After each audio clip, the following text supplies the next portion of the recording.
أعوذ بالله من الشيطان اللعين الرجيم بسم الله الرحمن الرحيم. આપણા આકા અને મૌલા સૈયદ શુહદા ઇમામ હુસૈન ઇબ્ન અલી અલૈહિ સલાતુ વસલામ ફરમાવે છે, ઇન્ના અહલ બૈત નુબુવા વ મઅદન રિસાલા વ મુખ્તલફ મલાઇકા, કે અમો નુબુવતની અહલે બેત છીએ અને રિસાલતનો ચશ્મો છીએ અને મલાઇકાઓનો આવજાવ છીએ. બેના ફતહ અલ્લાહ વ બેના યખ્તમ, કે અમારાથી ખુદાબંદી કરીમે શરૂ કર્યું અને અમારાથી ખતમ કરશે. વ યઝીદ શારિબુલ ખમર, અને યઝીદ એ શરાબોને પીનાર છે. વ રાકિબુલ ફુજૂર, અને ગુનાહના કામોને કરનાર છે. وقاتل النفس المحترمة, અને તે મુહતરમ નફ્સને કતલ કરનાર છે. ومثلي لا يبايع مثله, અને મારા જેવા કદી પણ તેના જેવાની બૈયત નહીં કરે. અજીઝાને મુહતરમ, ઇમામ હુસૈન અલૈહિસ સલામના આ મહાન કલામ ના પછવારી ઘણી વસ્તુ સમાયેલી છે. પહેલા તો અહલે બેત નુબુવત અમો છીએ, યાની કે એ અહલે બેત કે જેના ઉપર રહેમતુલ્લાહ વ બરકાતુહુ, કે અલ્લાહની રહેમત અને બરકતો અહલે બેત ઉપર થાય, એ હુસૈન અલૈહિસ સલામ તે અહલે બેતને રિપ્રેઝન્ટ કરે છે. અને ઇન્નમા યુરીદુલ્લાહની જે આયત છે તેના અંદરમાં પણ ઇમામ હુસૈન હતા, કે જે ખુદાવંદ કરીમ કહે છે કે હરેક રીજ અને નજાસતથી અહલે બેતને દૂર રાખે અને પાક કરે જે પાક કરવાનો હક છે. અને ઇમામ હુસૈન અલૈહિસ સલામે કહ્યું કે રિસાલત અને જે આ પૈગામ છે એ પૈગામનો ચશ્મો અમો છીએ. અઝીઝાને મોહતરમ, ઘરની વાત ઘરવાળાઓને વધારે ખબર હોય પાડોશીઓ કરતા, કારણ કે પૈગંબર ઇસ્લામ સલ્લલ્લાહુ અલૈહિ વસલ્લમ ના જમાનામાં જ્યારે હસનૈન અલૈહિસ્સલામ તેના નાનાની મુલાકાત માટે આવતા હતા, કારણ કે તે જ ઘરમાં તેઓ રહેતા હતા, અને હસનૈન માટે પૈગંબરની ખિદમતમાં તશરીફ લાવવું એ મુલાકાત હંમેશ માટે મુમકિન હતું. પણ જે આરોસ પારોસમાં અસહાબો હતા તેઓને ઇજાઝત લેવી પડતી હતી. પૈગંબર સુતા હોય તો હસનૈન આવી શકે છે, પૈગંબર જમતા હોય તો હસનૈન આવી શકે છે, પૈગંબર બિસ્તર ઉપર આરામ કરતા હોય તો હસનૈન અલૈહિસ્સલામ આવી શકે છે,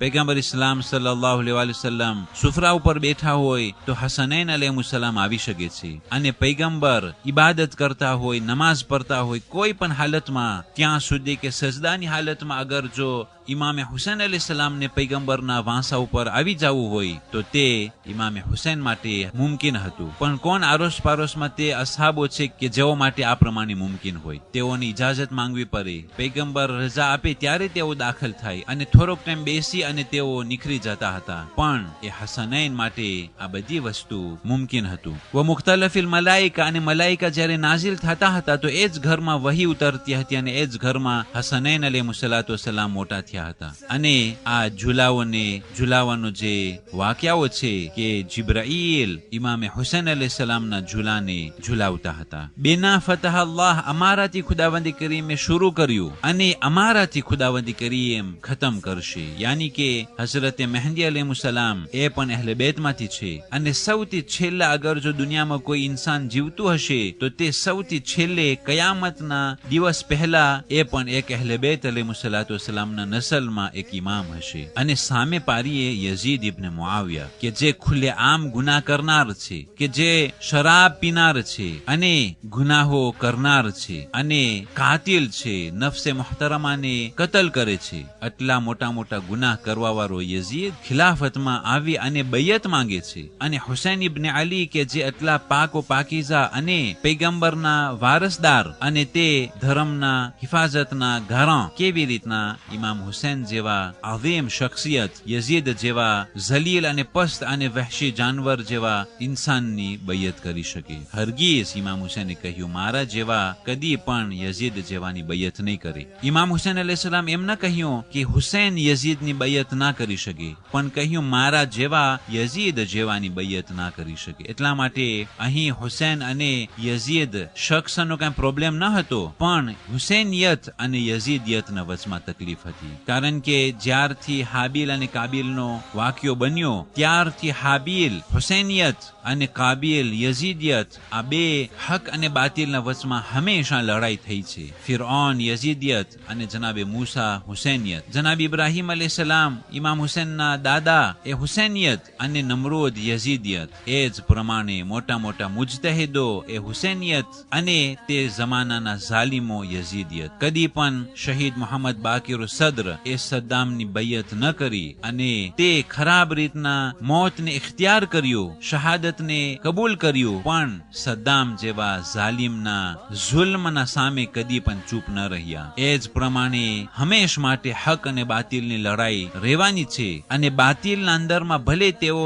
જાહેરમાં એ કુરાન લઈ લઈને કોર્ટોમાં આવતા હોય અને નમાઝોના ટાઈમમાં તેઓ નમાઝ કાયમ કરતા હોય અને ફરેબો આપતા હોય, જે પ્રમાણે મુઆવિયાએ નેઝા ઉપર એ કુરાનને બલંદ કરી અને મુસલમાનોને ફરેબ દીધો હતો, એ જ પ્રમાણે સદ્દામે ઝાલિમ હાથમાં કુરાન લઈ અને સર્વે મુસલમાનોને ફરેબ અને દગો દઈ રહ્યો છે. જાહેરમાં ભલે આ પ્રમાણે વર્તતો હોય, પણ એ ઝાલિમ, કાતિલ અને ખરાબ કામ કરનાર અને શરાબ પીનાર સદ્દામે ઝાલિમ જેવાની બૈઅત અને તેની હુકુમતને કબૂલ કરવો કદી પણ તે ઉલમા કે જે ઇમામે હુસેન અલૈહિસ્સલામના નકશે કદમ ઉપર અમલ કરતા હોય, કદી પણ હુસેનિયત યઝીદિયતની બૈયત નહીં કરે.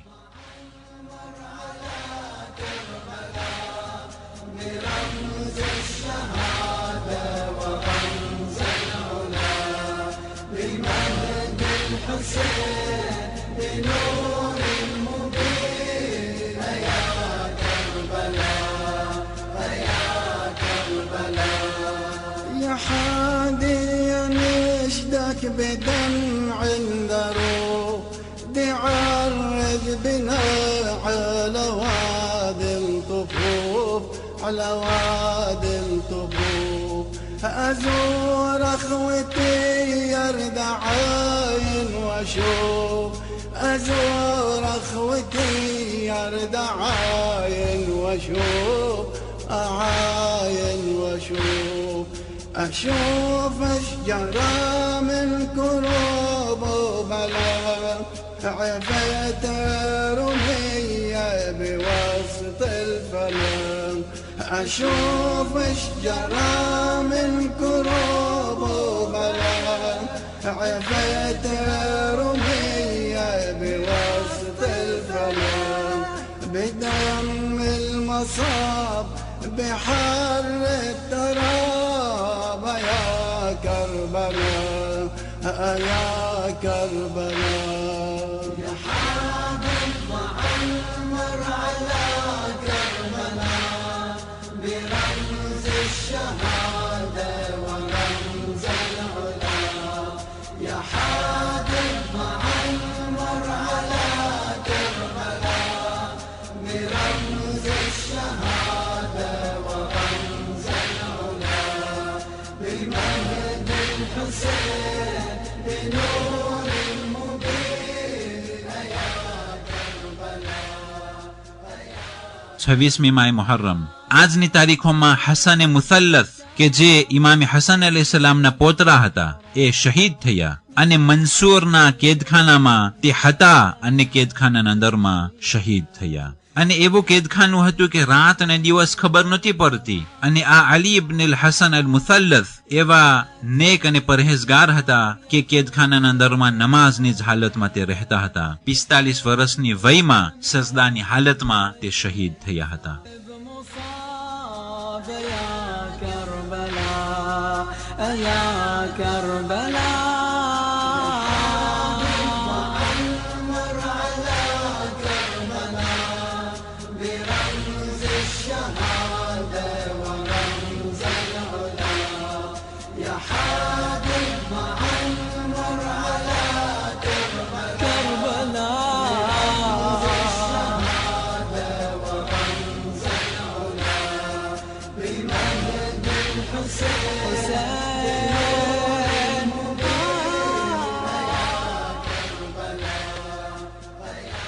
والسلام عليكم ورحمة الله وبركاته. مصاب يا كربلاء يا كربلاء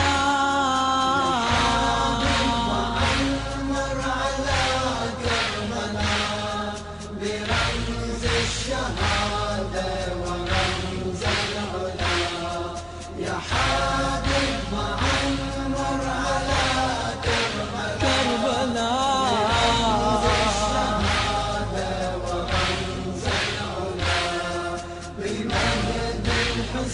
حسين